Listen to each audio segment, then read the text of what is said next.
Mama, sən niyə bizi çoxdan da əyləncəyə aparmırsan? Hə də mama, niyə aparmırsan? Şəhərə gedəndə apararam da. Mən indi Bakıxanı da sizə aparım. Ay mama, şəhəri niyə yürü? Gedək orada Bakıxanov Mall. Mama, orada nə boyda əyləncə mərkəzi var. Mama, nə olar gerək də, onsuz da yaxındadır. Yaxşı, gəlin gedək də.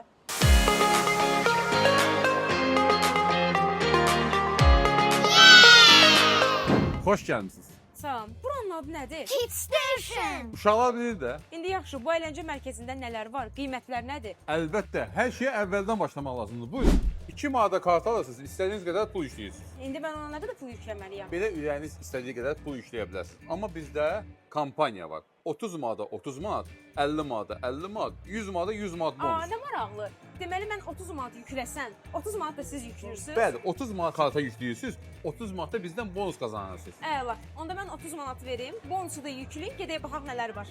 Bura isə Azərbaycanın ən böyük VR zonası. Biz bu kartı burada istifadə edə bilərik. Əlbəttə ki.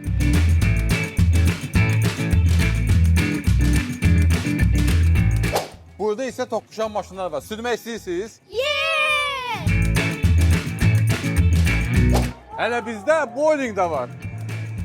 Burada isə kartla istədiyiniz oyunu oynaya bilərsiniz.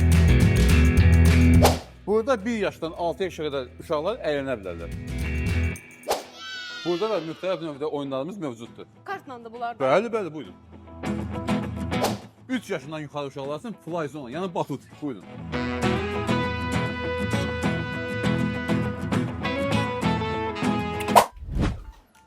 Mama, nə yaxşı ki bura gəldik, çox maraqlı idi. Mənə də xoşuma gəldi. Ata şəhərə getmək bezdirmişdi tıxacda.